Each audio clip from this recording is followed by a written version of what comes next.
Hello, welcome, and good morning. 2018, when we were here for the Impact Failure Conference, I was not moderating a panel, I was in the panel, and I spoke so much that Harish decided that I have to remove him from the panel and make him moderator so that he's...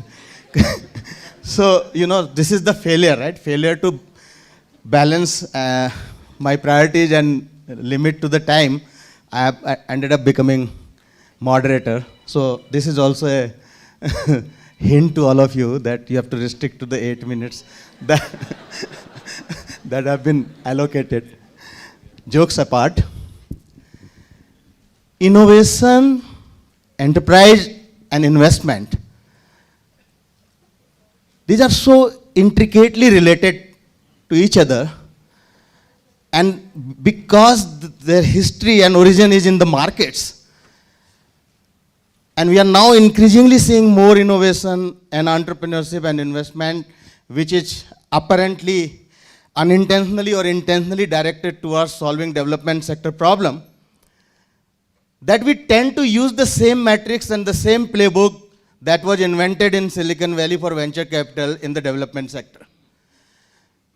Not only we tend to use the same metrics and the same benchmark and the same playbook, for evaluation also we want to use the same playbook that has been used in development sector forever.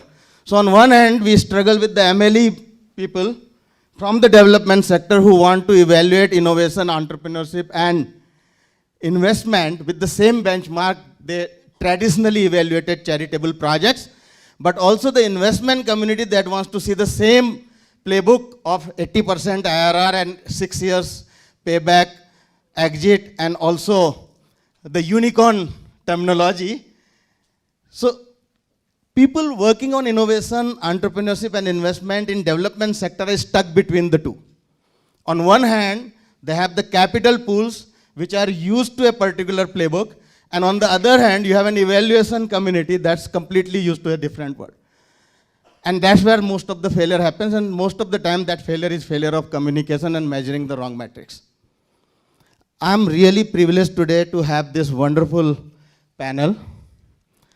Elena, Jerry, Victoria, and Chintan, they all come from different backgrounds, have engaged with innovation, investment, and entrepreneurial ecosystem in some way or other during their careers and their practicing life. So I don't want to stand between them and you, because the next time I know I will be out of moderation role as well.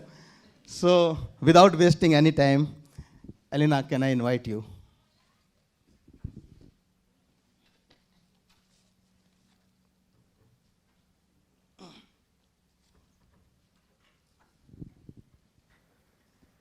So last time I was here in 2019 for the first edition of Impact Conclave, I was moderating a panel.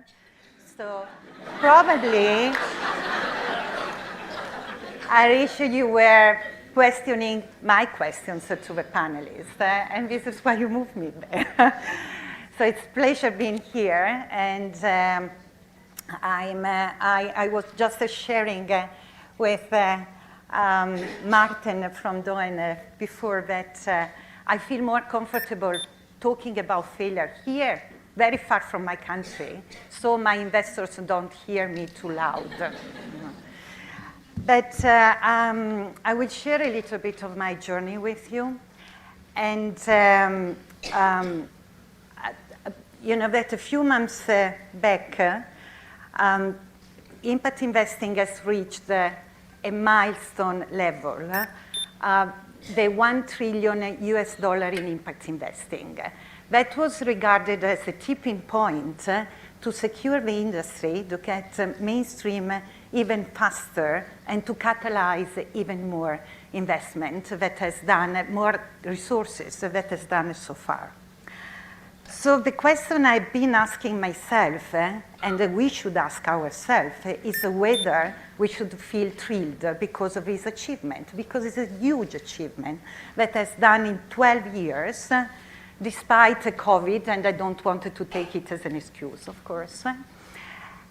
But looking at what personally I've done in this space, And I'm from Italy, the country that gave birth metaphorically to impact investing, because in 2007, Rockefeller Foundation convened 100 people in Bellagio, in their center in Bellagio, and the impact investing world was coined. And I joined this space almost immediately, and I regard myself as an enthusiastic believer in impact investing. I have been an enthusiastic believer till now. And in 2012, we established the OPES Foundation, a charitable impact vehicle with the aim at supporting early stage enterprises in several geographies with flexible capital. The idea was to find solutions benefiting low-income people. And of course, I made I think my first failure was that I was in the sort of a syndrome of falling in love with all entrepreneurs, social entrepreneurs I was meeting. And it was very difficult to understand that I wouldn't have to make a choice only with my heart, my love, and my passion for this sector, but also with my tongue and my brain. And, but it has been a fantastic journey. It was 10 years of feeling fulfilled, making many investments. The foundation made 40 investments, more than 40 investments. We made some exit, we made some write-offs. We enjoyed the upside of some outstanding companies, and some of them are still in our active portfolio.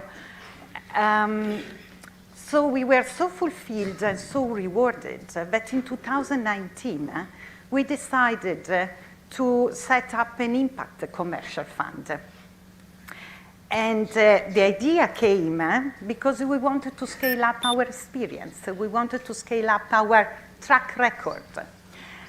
And the first thing that I was asked by my limited partners was, let's do fast. We wanted to invest you. But first you have to step down from the foundation. And of course, that it was an obvious and legitimate request.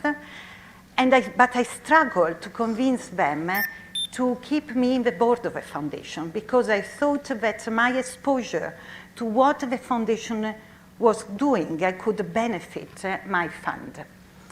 But it was a long conversation, so it took longer to convince them that I could stay in the foundation than raising the 40 million euro. And the second request was to look for other partners, general partners, with a background in private equity, Silicon Valley. And that, again, I think it was my second mistake, because I was in a rush, and I didn't really check properly how much my whole internal ecosystem, my partners, were really very much exposed and passionate about impact investing. And the third failure, the third mistake was that, because I was in Europe, that I didn't talk too much about failure. And I stuck with my glossy numbers and the success stories, and that was because it was easy to raise money with this kind of a narrative. So after 3 years, and that was the kind of a narrative I had when I was pitching to them. Of course, I was very much I was flattering them with this idea of a gender lens. We had a beautiful framework, beautiful diagnostic tools. It was all in paper. But everyone was really very focused on saying, okay, let's do it. I think they thought that it was a good narrative. So after 3 years, I can tell you that I failed very much on that side. I'm the only woman in the board, so all my fellow board members are men, all my fellow partners are men, and for the deployment activity, only 20%, only 20% of our deployed capital was allocated in women-led enterprises. Okay, let me switch. I told you that I'm not good in technologies. No? I think that the reason why I failed, I share with you, was really the rush to be able to raise the funds that were already there, and everyone was very keen to support our scaling up activity because they have seen how good the foundation was doing, and so they say, let's do it commercially. But then they applied exactly the narrative and the language of Silicon Valley. And by the way, I like very much zebras and not unicorns, but I was not all the others share. So that is the reason why I'm not very much thrilled about impact investing flying high with these numbers, because I think my personal failure mirrors to a certain extent a collective failure in impact investing industry, where everyone is pretending to emulate what it has been done in Silicon Valley, in private equity, in venture capital, and not really trying and making an effort to find its own narrative. Impact investing should have a different narrative.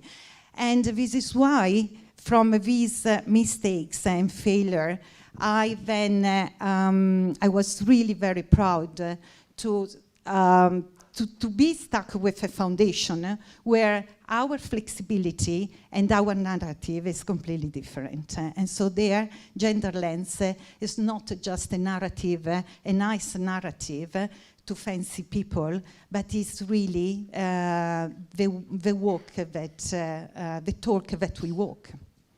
Thank you. Thank you. This is so inspiring and hard-hitting.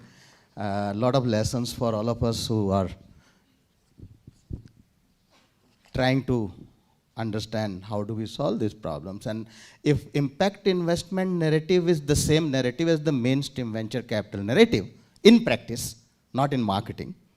In practice, if impact investing narrative is the same narrative as venture capital narrative, then do we need a further refinement in this capital spectrum that basically work for impact first, but doesn't mind receiving, plowing back returns in the system, creating a circularity of capital at some point of time, acknowledging the large potential of failure that will happen and will not be able to deliver the same numbers or the same metric that the pooled capital models really expect you to do, right? But this is a great segue to my question, because you also talked about the board. Jerry has been working on board and governance issues for a very long time. And in the board and governance, the failure of board and governance is less talked about. It's exactly when I will go to Victoria, the failure of design is less talked about. The blame is always on the either community or the implementation person down in the food chain. So I was actually planning to go to Victoria, but I'm taking a last minute call and going to Jerry because I want to get to the board before we go to the program design. Jerry, the failure of governance and the failure of board, you have been very eloquent about that. Thank you. I know your throat is not in good shape, so. No, my throat isn't in good shape, and I'm caffeined up after a night flight, and I hope I get through to the end of this without too many coughing episodes. So if I need to pause, please bear with me. I'll have my water on hand. And I am going to talk about failure of governance. It's a topic that's important, and particularly important in my world, which is the world of social enterprises. Because social enterprises are entities that trade, but they have social and environmental purpose. So they're not exactly like commercial businesses. They're not exactly like charities that are non-trading. They need a board skill set and board conduct and practice that's between those two worlds. Now, my first full-time employment was in 1983 after university, and I've worked in the public sector and the social enterprise sector over 39 years in 11 organizations. I was founder of 7 organizations, and in the next slide, I'm going to just very briefly give you background before I rest and speak about my biggest failure, which was in Specialisterne, Scotland. Now, over 39 years, there's a lot of scope for failure and a lot of scope for success, and I hope you won't judge me too hard on the admission of the mistakes that I've made, because we're here to learn.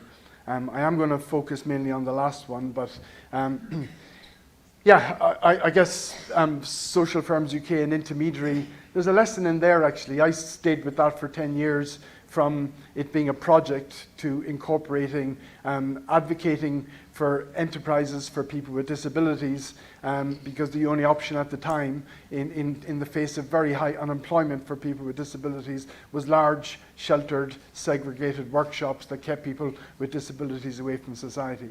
After I left, it continued for 10 years. It should probably have only continued for 5. It actually had achieved its mission very largely and stayed on because the board didn't recognize that it was mission achieved, and they were in a crowded marketplace and should probably have closed earlier. In 2004, I was asked to transform a print business in a mental health hospital. I employed a great manager. He did an absolutely fabulous job winning business, training and employing people who others deemed unfit for employment. He retired, I moved on, and a number of years later, I was really very saddened to hear that that business had closed due to fraud. Somebody inside the business had been falsifying accounting records, embezzling money, and by the time that was found out, it was too late to save the business. And the learning from that one for me was that many people think because you go to work in a social enterprise, you're dedicated to your social and environmental mission. There's intrinsic values which is around supporting people and doing well. And sometimes the systems that are in place, or that should be in place, to prevent things like fraud aren't actually there. I'm not sure, because I wasn't there at the time, whether that was a system issue or whether it was a rogue issue. But around the world, every year, social enterprises close due to fraud, and we need to have governance systems in social enterprises where board members are truly in touch with the information, and they're demanding of the leadership team to give them timely and accurate information, particularly on financials. I'm not going to mention Travel Matters, Social Value Lab, CIS Ayrshire. 2 of those are still fortunately running. I am briefly going to mention Social Enterprise World Forum, which started as a project in 2008, and it has grown in impact and ambition, and is a global peak body for social enterprises. Now, we bootstrapped that in the early years. Very, very little cash, engaging with grassroots organizations around the world. And today we're fortunate to have an outstanding board, including Huda Jaffer from Selco Foundation, and our activity has gone beyond convening the social enterprise sector once a year to include social procurement, policy advocacy, youth engagement, and yeah, and any of you who are interested in joining and attending a Social Enterprise World Forum, we're in Amsterdam in October next year, and a big shout out to Dune Foundation who are supporting in Amsterdam. My biggest scar tissue was Specialisterne in Scotland. I'm not sure if any of you have heard of Specialisterne, a Danish social enterprise with a very charismatic founder, Thorkel Sonne, whose son has autism, who left his job in the communications industry to establish a software testing enterprise that would give employment for people with autism, like his son. It is a great story, Specialisterne in Denmark. It was seeking a license partner because Thorkel's vision wasn't about one company in Copenhagen. It was about establishing a global network that would create 1 million jobs for people with autism. A very bold vision. We had an extremely high-profile launch BBC covered it. All the newspapers in Scotland covered it. And the host organisation I was chief executive of, Community Enterprise in Scotland, at the time, was mature, it was connected, it was respected, it had a track record of supporting startups, it had a team of business advisors delivering business advice around the country. The finance minister attended the high-profile launch, and the recruitment began. Training was delivered by Specialist Erna. We had a French software testing company who undertook to employ all of the first intake of trainees with autism, and life was wonderful. Until that software testing company hit a wobble just before they were due to employ our people, and they let 40 of their own people, their own testers go, and they employed nobody. And we had too many eggs in that one company's basket, and we actually never recovered from it. The business was burning cash.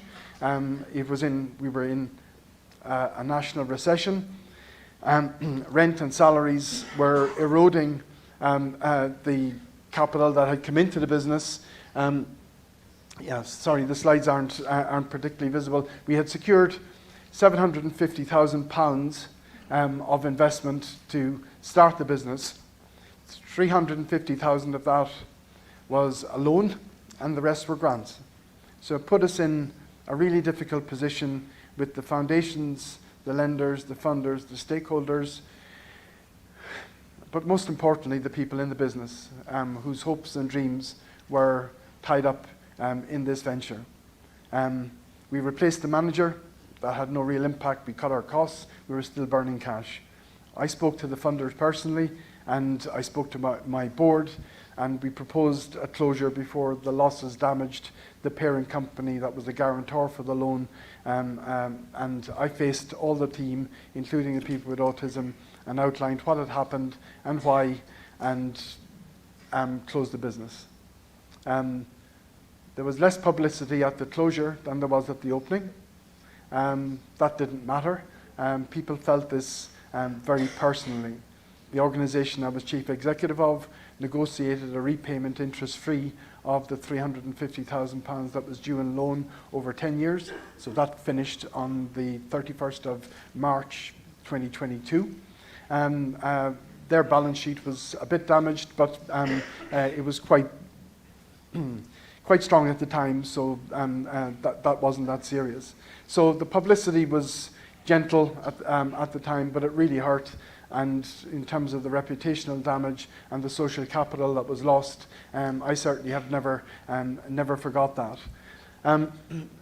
The lessons I've learned from it include when a board is spinning out, or when a company is spinning out a new enterprise, actually it's really, really important that the board members that are giving direction and the leadership team of that enterprise are exactly what that industry sector and what that opportunity actually needs. We had too many people with an interest in autism on our board, not enough people interested or with skills and market knowledge of winning contracts and software testing.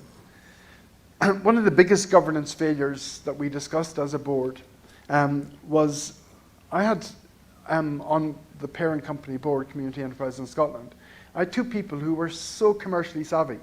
One was a head of retail banking for one of Scotland's biggest banks, and the other was from one of the top 4 accounting firms, both of them with incredible commercial knowledge and antennae, and they made great decisions.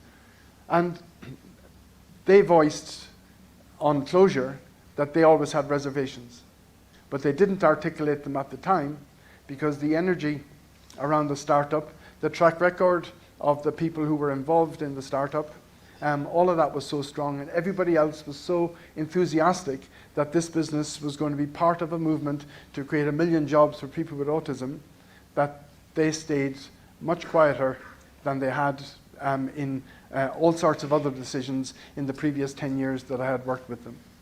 So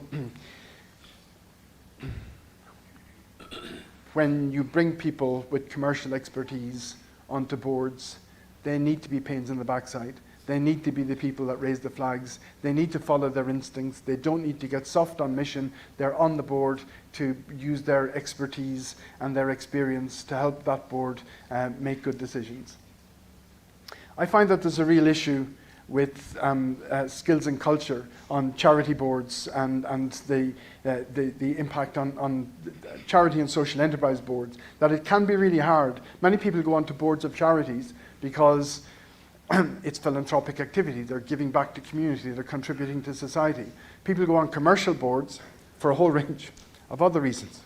It's actually hard in the middle of this to get people on social enterprise boards that can give you the skill balance to make really good decisions on social enterprise boards. And there's a role here, I think, for foundations to do more due diligence on the boards and its governance and its leadership, especially on the culture of the organization in social enterprise, across the social enterprise movement.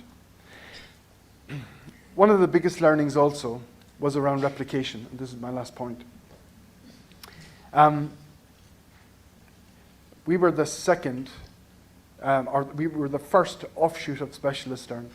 In the world of business format franchising, they tell you that the second and third are the most difficult, because that's the place where you find out whether the factors that led to a successful first business were the charisma of the leader, the location of the business, the market, and all of these variables that may not work in the second and third one. By the time you've done three, you know what you're doing. So we knew and we knowingly stepped into that hard place of second. Right now, Specialist Stern exists in many countries around the world, and it's inspired offshoots in many countries around the world. And to one extent, many of us who were involved at the time have no regrets around the vision, have no regrets about what we did, but the way we went about it and the fact that we failed let some people down. So I think there's a role for social enterprises who are replicating to be realistic about it, to look at the business franchise format sector and to recognize that many franchises are established, ground up as franchises. They are going to have rules about the percentage of your gross sales that you contribute to the parent franchise. You have to follow systems. Social enterprises aren't that good at following systems. Social enterprises are values-led. They're flexible. There's very little flexibility in the world of franchising where you're following systems. So many social enterprises who want to have something in other countries, other regions, which resembles what they do, should actually have a non-franchised approach to it. Should have a replication, consulting, whatever-based approach, but be really careful before you step in to franchise systems. So my final message, I think, is on governance in social enterprises, is to get everyone to consider who should be in the room when big decisions are made.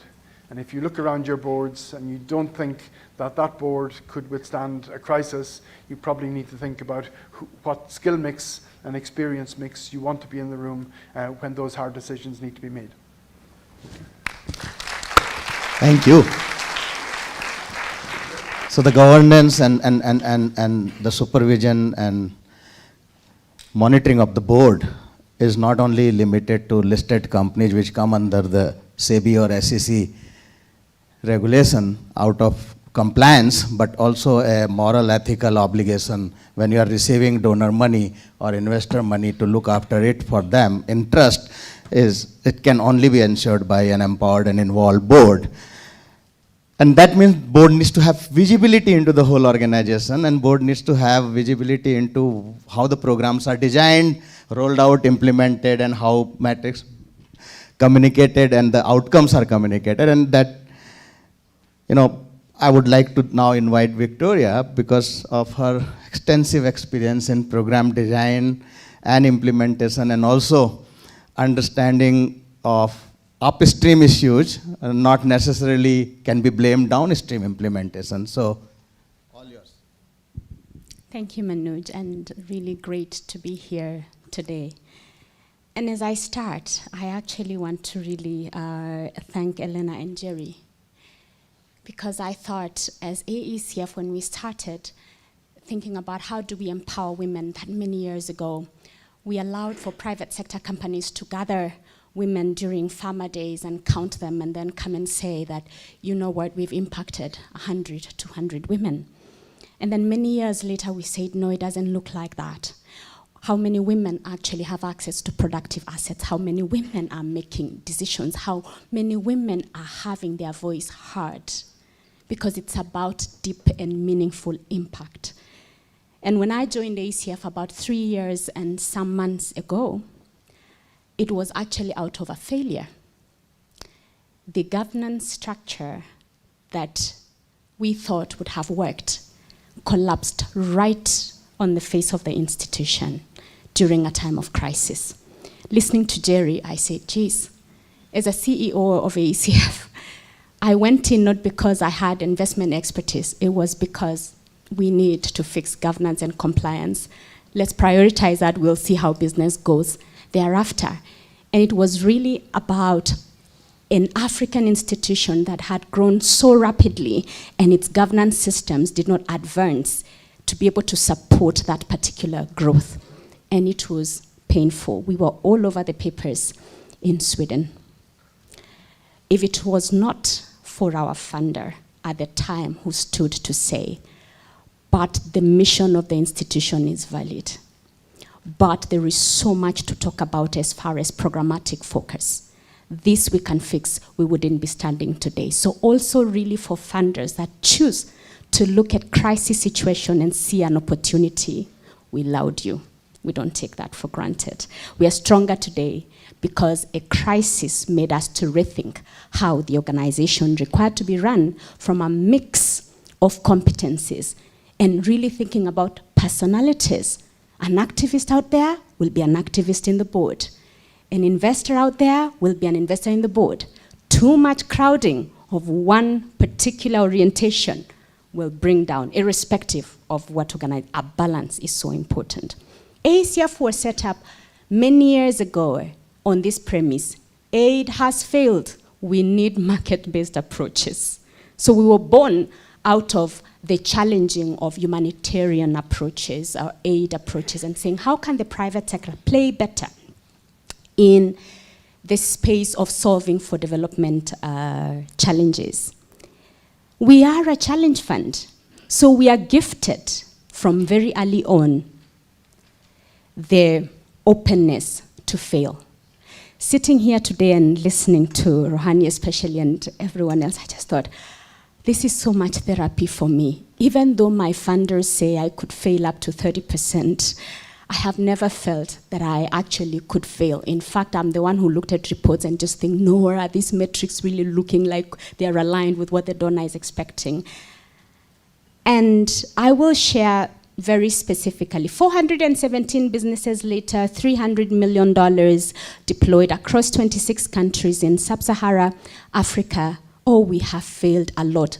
Actually, I think we are the house of failures. Like, we can tell you everything, from technology to geography to, you know, what works for bottom of the pyramid in some context and what really doesn't work. But because of that failure, we actually have systemic change that we've been able to absorb. Today in the morning, Jerry was just mentioning to me about one of the companies in East Africa, and I was just thinking about this, the off-grid solar market in East Africa today. If you go back to many of these companies, they have AECF somewhere as actually having offered catalytic capital. If we were unwilling to fail, we would not be here today. Can I just get the clicker? Thank you. So very quickly, so we had a program as AECF. It was REACT 1, and that was renewable energy and adaptive climate technologies. And it had a mix of businesses, from solar home systems, mini grids, you know, business models oriented towards forestry. Even those early times, we were thinking about microcarbon systems way back from 2012. We onboarded 53 companies, and out of those 53 companies, about 23 of them failed. Why? Because we finance at early stage. But we were not signing at that 40% failure rate, I promise. We were hoping that at least, 9 out of 10 of them will really be open, up to the end of the program. And really, why did we fail? It is because bringing in companies in a sector that was emerging at the time, we thought they just needed grant capital. Hey, here is money, go ahead, succeed. Then we realized that many of them had accountants who, in Kenya, for example, we have CPA 1 and CPA 2, like they just knew 1 + 1 = 2. These guys needed to figure financial models, capital structures. They didn't have the necessary expertise to, be able to grow beyond this grant capital. They did not have sales and marketing strategies. They did not even understand their addressable market. Did we ask them these questions? We did not. So what happened? 40% of the portfolio failed, but out of the 40%, guess what? 100% of them were locally owned businesses. And because the locally owned businesses didn't have the background that foreign owned businesses had, Yale, MIT, a network, someone who you can call just across and say, hey, dude, you know what? You have this expertise. Can you be on my board or can you be my co-founder? They also did not have the necessary expertise on how to mobilize additional capital. They did not even know that there was something called an ecosystem of investors, VCs and whatever. They did not know. Now, okay, this needs. And many years later, we're still failing, but we're doing better at it. We actually set up the AECF Advisory Studio, where you don't have experts that are flying in to different capitals in Africa, support companies for 2 days or 5 days or a month. We have experts who sit with the companies for a long period of time. You want a financial management expert? Your CPA guy can sit within the company, but you as a founder and your CPA person has this roving chief financial officer who supports you, is available for a year, for 2 years, and you can be able to have proper financial management within your organization, and you're able to sustain growth. It's been, and it really was because also, really, someone was willing to say, repurpose this capital, because when I went and I said, this is not working, we really need full-time advisory experts, sales and marketing, mini-grid experts, all of these to be available to the companies for longer. Can you please support this? And again, our funders said, yes. So today, we moved and we have React SSA, one of our biggest programs, a $62 million program. 87 companies, 66.4% of them are locally owned. As at now, only 3 of them have closed. 2 fraud issues, which is really an issue Global South we need to solve for. But it really shows that, there's good progress. Then, 4% of all of our funding goes into technical assistance and 3% goes into investor readiness. Every design of our programs today, whenever we go to our funders, we say thank you for the capital, but in the absence of an advisory report, we can't take it because we know these businesses will take the money, the first disbursement, and then thereafter we can't disburse it to them because they can't achieve the milestones. But we have really a lot. 1.8 billion has been raised to the renewable energy sector over the last couple of years. 91% of it went to 10 companies.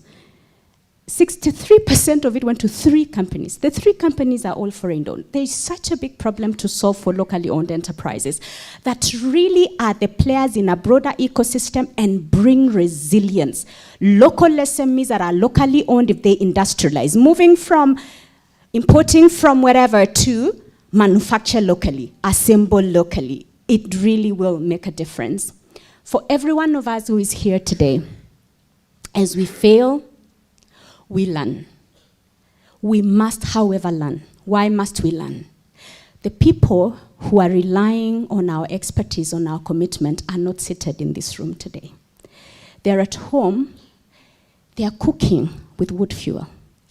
They're at home, and some of them, their children, have been asked to get out of school for lack of school fees. Some of them are struggling to move their produce from the farm because it's rained too much and no means of transport can move their produce from where they are. There is so much work for us to do. We must continually be able to say what will work for today's poor. How do we help them to be more resilient? Let's talk about failure, and let's talk about failing, learning, and really making a difference for the people who so much need us today.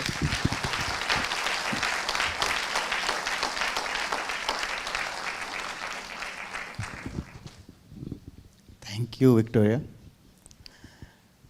And that conversation is starting from commercial investment and social investment with the gender lens investing to board and board governance and to investment and the way product design and stage appropriate capital at different stages becomes so important. By the way, I think there is 80 to 90% impact investing in India that only goes to Series C and above. So it's not that the early stage startups are getting impact investing. And I'm not surprised with the number that you have, right? That a major component of investment has been taken by all the big companies. And that happens in subsidies, that happens in investment, that happens in grants. Going to Chintan, who has been an academic researcher, has worked in the innovation and entrepreneurial ecosystem of MIT and now running India's innovation center in the Niti Aayog.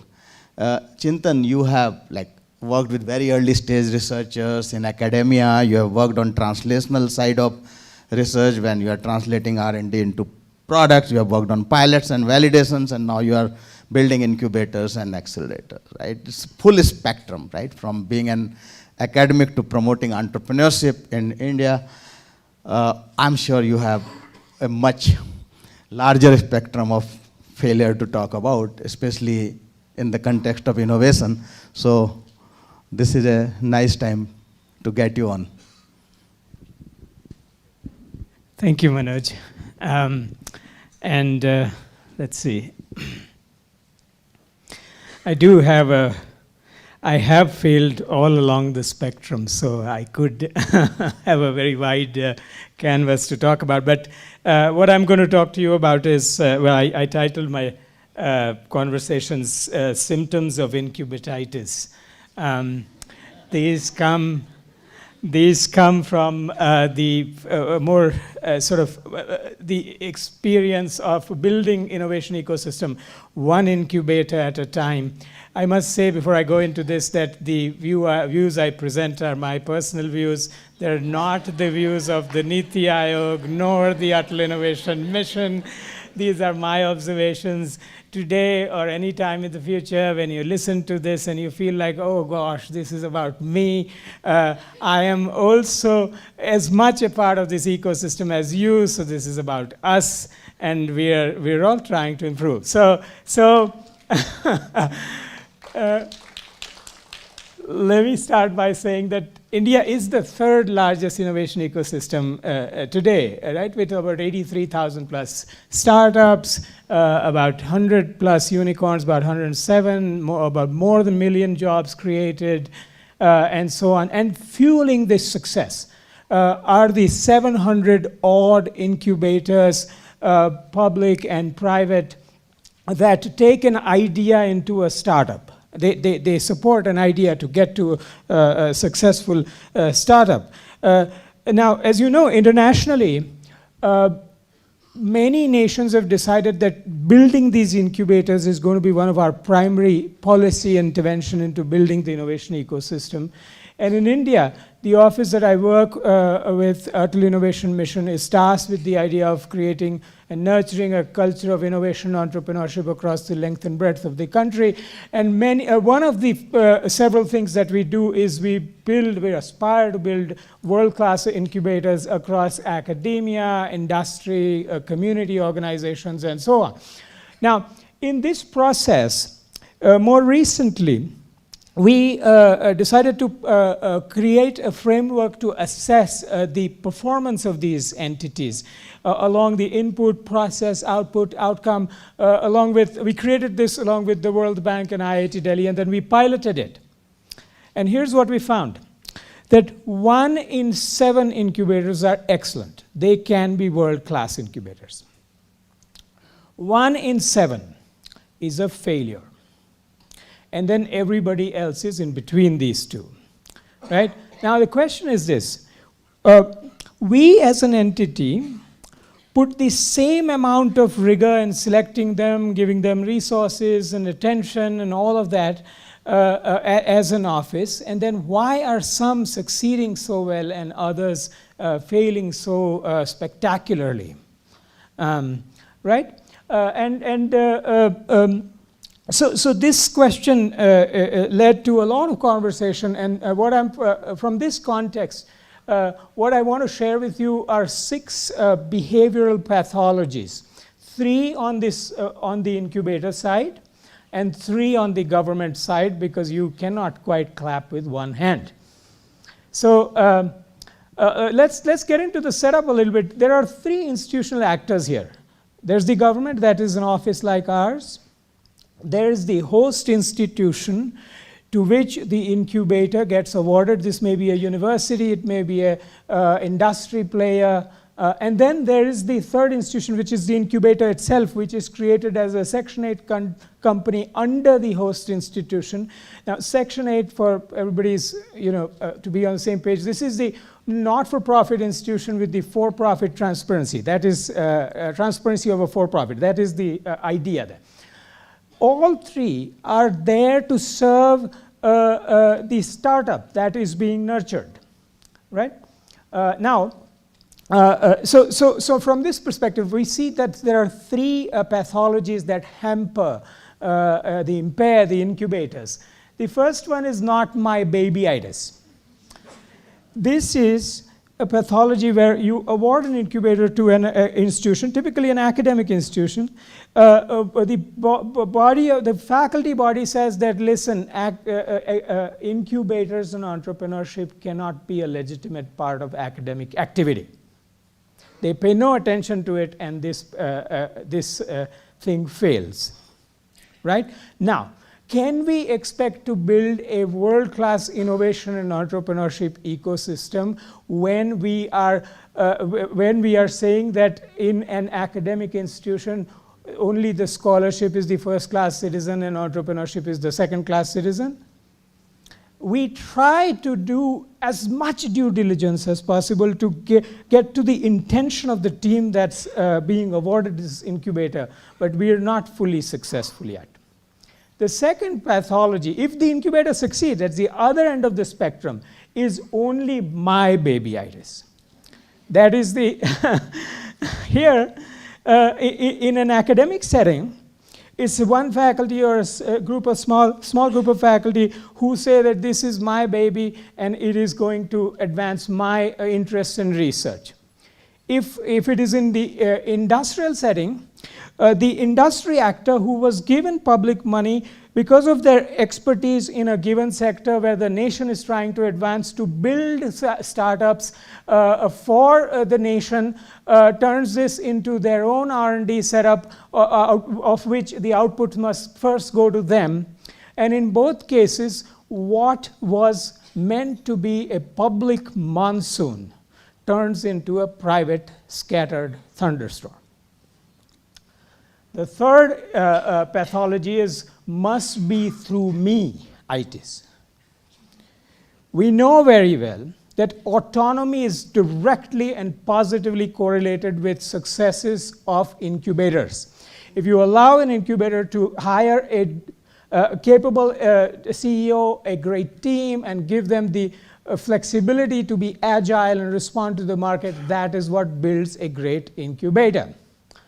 That being said, in many cases, for example, something as simple as a bill for a cup of coffee consumed by the CEO of the incubator, which is a Section 8 company, needs to be, it gets approved by the mighty vice chancellor of the university before they can be reimbursed. I am not kidding.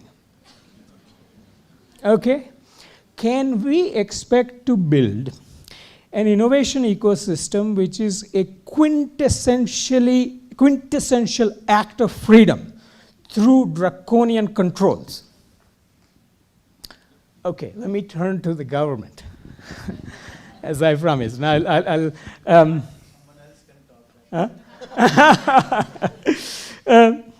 now, here's the big picture.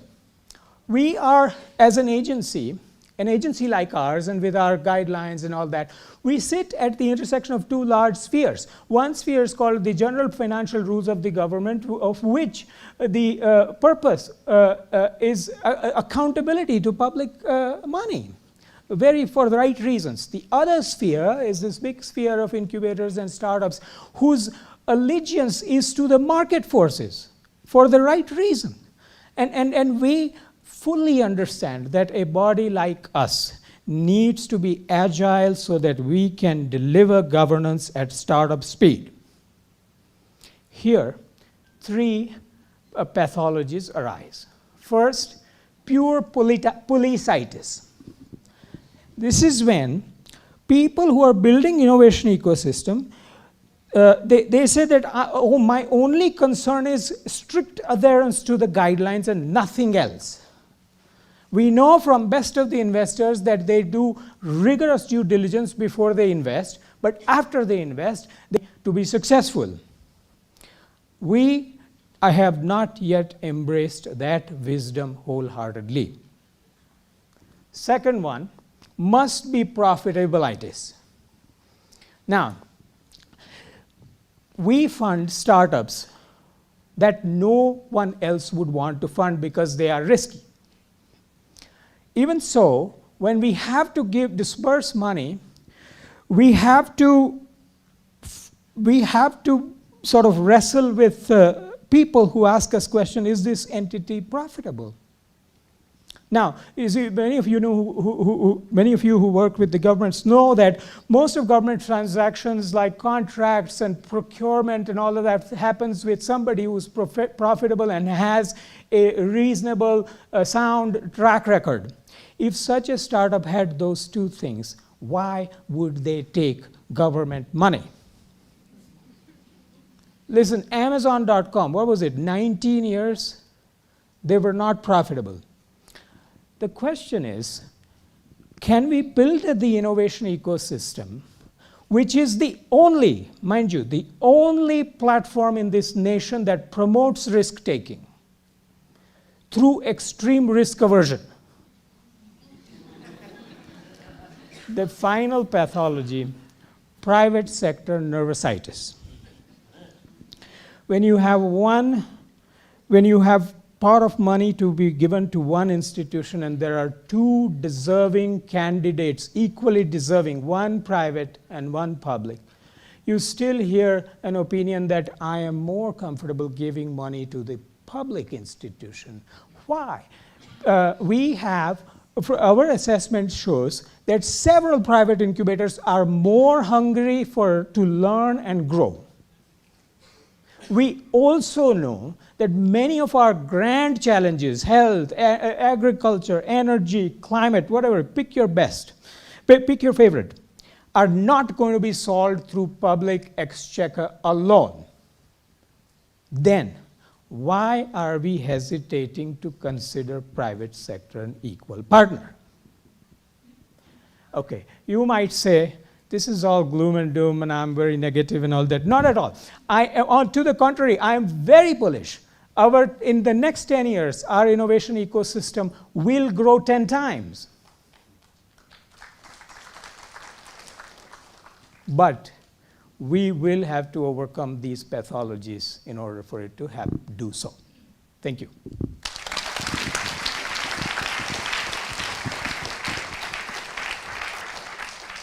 It rarely happens when public sector executives do the work of private sector on a stage where representatives from various parts of the society are there. So thank you for highlighting what we all talk about all the time, Awesome. Great. Thank you.